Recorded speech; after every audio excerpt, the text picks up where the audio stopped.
Chosen family in the LGBT sense. I've been watching this other YouTuber who's been invading my privacy and harassing me because she thinks she's like the queen, you know, the corner, the alpha and the omega of everything that is like about being transgender. It's really tiring, and I'm angry, and this is in the forefront of my mind, so I'm going to talk about it. What is chosen family? In the LGBT sense, chosen family, and this is not specific to LGBT people, this is an aspect of everyone, you know? People lose their grandfather and they just adopt one. You know, people aren't able to have children, they literally just adopt one, right? And so what is chosen family? Chosen family is when, in the LGBT sense, you know, we lose our family, right? Our family disowns us, we disown them, you know, or whatever, or they just stop talking to us, or it's no longer an amicable situation, or something along that line, right? And we move on to adopting other people as our kin and our folk, right? Our brothers and sisters, our parents, and so forth, right? For example, I have a friend of mine who I call my sis. She's another trans girl. She knows more about things than I do a lot of the time in relation to transitioning, largely because she's been doing it longer than I have, right? You know, she's one of my emergency contacts, right? That is an aspect of chosen family. You know, I have another friend who I call my biker dad, right? That's another aspect of chosen family, right? My stepfather, who I'm disassociated from, you know, after the breakup of my parents, you know, and somewhat dissociated from that family, you know, I just sort of adopted another father figure, right? Maybe there's a trans man who I would call my brother because we end up hanging out together in these similar communities or something. We end up traveling in similar circles, right? But it is a bit diabolical, you know, to use the idea of chosen family, you know, right? When you already have family, you have family that not only just supports you emotionally, who not just sides with you, financially backs you up and supports you so that you can succeed.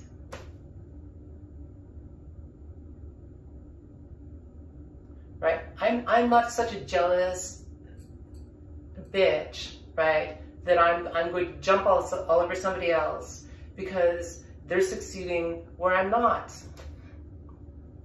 where I'm incapable, right? Because I don't have that kind of support.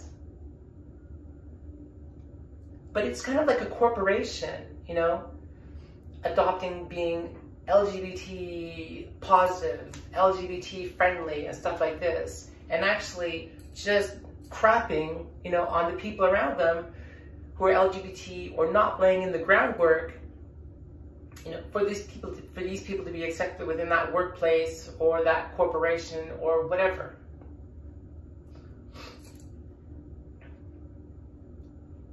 Right? It's about as much of a zazz as it is to just put up a sign that says we are LGBT friendly.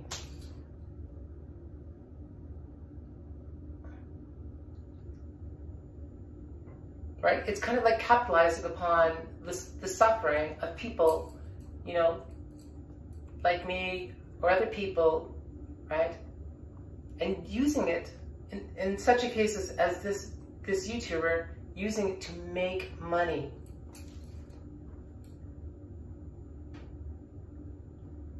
You know, like somebody wants to set the status quo or something on YouTube, right? Not a problem. You know, you make money through doing that, not a problem, right? But if you're going to take something and twist it around and manipulate it and use it to make money, that's a problem.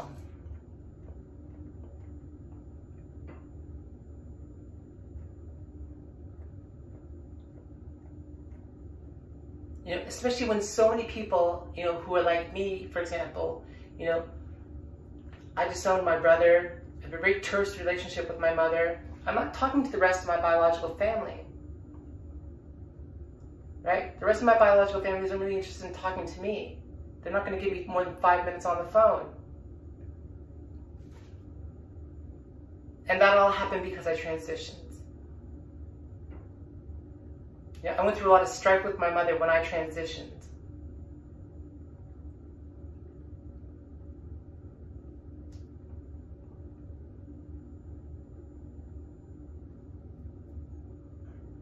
You know, there's ones like me who have it 10 times worse, right?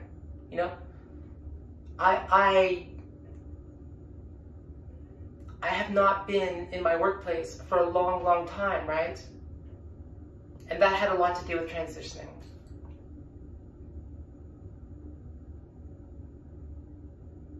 I'm not saying where I work, I'm not saying what I do, but to a large degree, I was pushed out. You know, and that's something very common to us. You know, it's common to like religious families. Religious families will push somebody out who's an LGBT member. You know, families will push somebody out. Workplaces, circles. You know, in Islam, the traditional thing to do with a person who transitions is to ostracize them. And that very much reflects how it is in society on so many different levels. You know, and then so it's one thing, right, to offer the opportunity for somebody to become part of your family, right? You're my sister, you're my brother, you're my mother, my father, my grandfather, my cousin, my BBF, whatever, right? But it's not the thing when you do that specifically as a slogan to make money.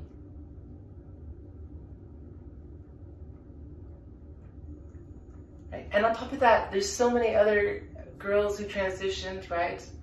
You know, who kind of have the world by the string, you know, or at least look the part, you know.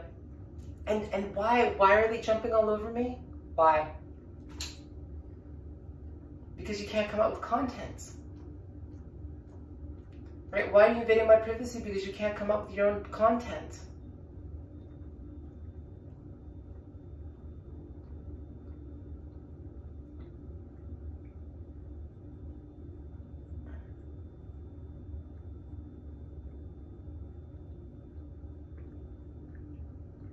One of the things in relation to Buddhism, you know, I went through this with different teachers. For example, Thich Nhat Hanh. Thich Nhat Hanh is a Vietnamese, an infamous Vietnamese, I don't know that I call him a monk, but we'll call him a Buddhist teacher because he does teach people things about Buddhism. You know, and I was drawn to his lectures online, largely because they were free, they were on YouTube and stuff like that. And he really did seem to know a lot, right? But I went to one of his retreats. There was hardly any meditation, right? Buddhism focuses largely upon jhana, chan, ziyan, zen, you know, these sort of things, prajna, nirvana, Sukhavati, the Pure Land, so forth, right? Emptiness, still mind, calmness. There was none of that going on, right? There were no practices like that in relation to that going on, right? This was just corporation using Buddhism to make money. You know, and it was cheesy and tacky. There was like a walk in the Pure Land, you know, with bloody, like, Asian flute music playing, like, from the trees. You know, as you went to walk into this guy's, you know, not Japanese, but, you know, this Zen teacher's calligraphy, where he literally painted a Zen circle and wrote the Pure Land inside of it, you know, and charged $500. Just crazy things, or like a watch, you know, it's like Disneyland. It's like a watch that says the time is now, you know, $500 watch, $250 watch, you know. Or like, he did this one thing where we did this walk with the children in the Pure Land BS, you know, where he had all the children of the parents of the people coming around. It was very cult-like, right? And had them,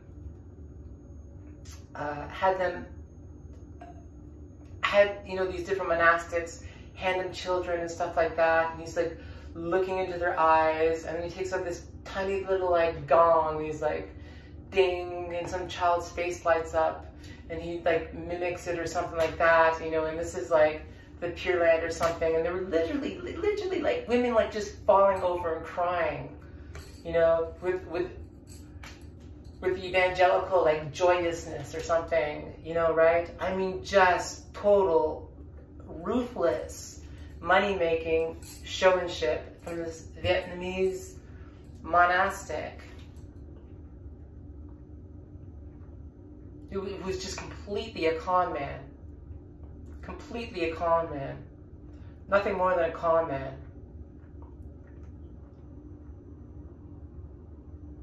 Chosen family is a very personal thing, you know, and we pick those around of us, you know, and lick and stick together a family.